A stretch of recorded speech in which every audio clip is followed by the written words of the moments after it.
nous sommes avec Maryse Aranzo-Glele qui vient aujourd'hui avec un plaidoyer pour des campagnes de salubrité publique. Maryse, bonsoir. Bonsoir, heureuse. Merci d'être avec nous. Ça fait un bail, vous nous avez manqué. C'est vrai, vous m'avez manqué aussi. Alors, plaidoyer pour des campagnes de salubrité publique. Lorsqu'on parle même d'abord de salubrité publique, qu'est-ce qu'on y met et quel est l'état ou les enjeux aujourd'hui en matière de salubrité publique dans notre pays?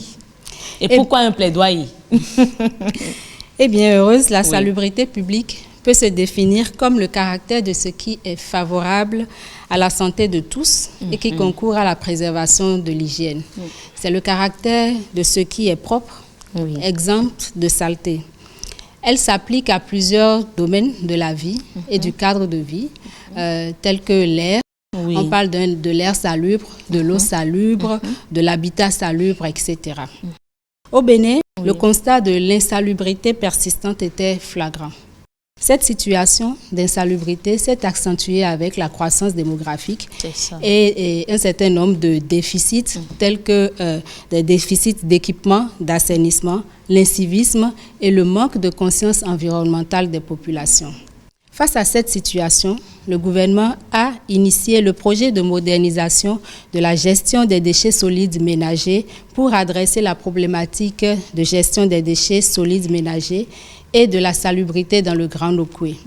Il s'agira donc de rendre durablement propres et attractives les villes du Grand Nokoué, en développant des solutions innovantes de gestion des déchets et de la salubrité à faible empreinte écologique et créatrice d'emplois. Par le passé, je ne sais pas si vous vous rappelez, du temps de la Révolution, des campagnes de salubrité mensuelles, hebdomadaires étaient organisées et c'était du devoir de chaque citoyen d'y participer. Cela permettait de maintenir un environnement propre et de créer une responsabilité collective et citoyenne vis-à-vis de la salubrité de l'espace public.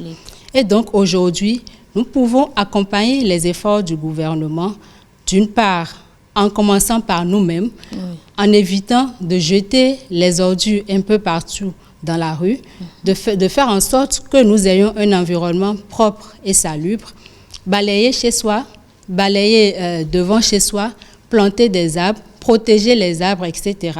Donc, en commençant d'une part par nous-mêmes et en éduquant nos enfants à faire de même.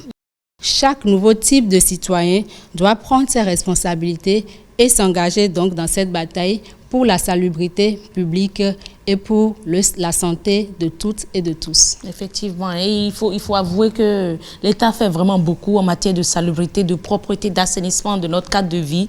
Franchement, il y a des efforts qui sont faits. Et quand vous passez à des endroits donnés, vous constatez qu'il y a encore des déchets qui sont jetés par des citoyens eux-mêmes. On se dit, ben, ils n'écoutent pas, ils n'entendent pas tout ce qui se fait aujourd'hui, toutes les actions qui sont menées aujourd'hui. C'est vrai que tant qu'il reste à faire, rien n'est encore fait, mais beaucoup de choses se font. Et à nous, aujourd'hui, je crois que la balle est dans notre camp, nous, citoyens. Accompagner les efforts. Accompagner tout ça, vraiment en prenant sur nous-mêmes. Le simple fait de dire, je ne vais pas uriner dans la rue, je ne vais pas jeter même les ordures un peu partout dans la rue, ça concourt déjà à la salubrité publique. Et comme moi, je le dis souvent, si vous n'êtes pas le premier à jeter un sachet par terre, il n'y aura pas de premier. Si chacun se dit, je ne serai pas le premier à le faire, je pense que ce sera toujours un cadre sain, un cadre propre et nous serons prêts. Tout le monde aujourd'hui est en train de faire des selfies au niveau de l'Amazon et tout, mais si ce n'est pas un cadre très propre, je pense que personne n'oserait le faire. Merci beaucoup, Maryse Aranzo-Glele, pour votre intervention. Mesdames et messieurs, voilà donc, rejoignez-nous sur les réseaux sociaux. Nous sommes invités par Maryse. Elle a fait un plaidoyer aujourd'hui pour des campagnes de salubrité publique. Lorsque vous entendez des actions du genre campagne de salubrité, je fais un coucou à celle qui a initié dans ce pays Sachet Relou. Voilà des campagnes auxquelles il faut participer. Vous pouvez également en initier à votre niveau et faire participer vos amis, vos réseaux. Tout ça contribue au développement de notre pays. Rejoignez-nous sur les réseaux sociaux Facebook, Twitter, Mouvement NTC, la chaîne YouTube, le site internet, le mail et le numéro WhatsApp 97 41 42 67.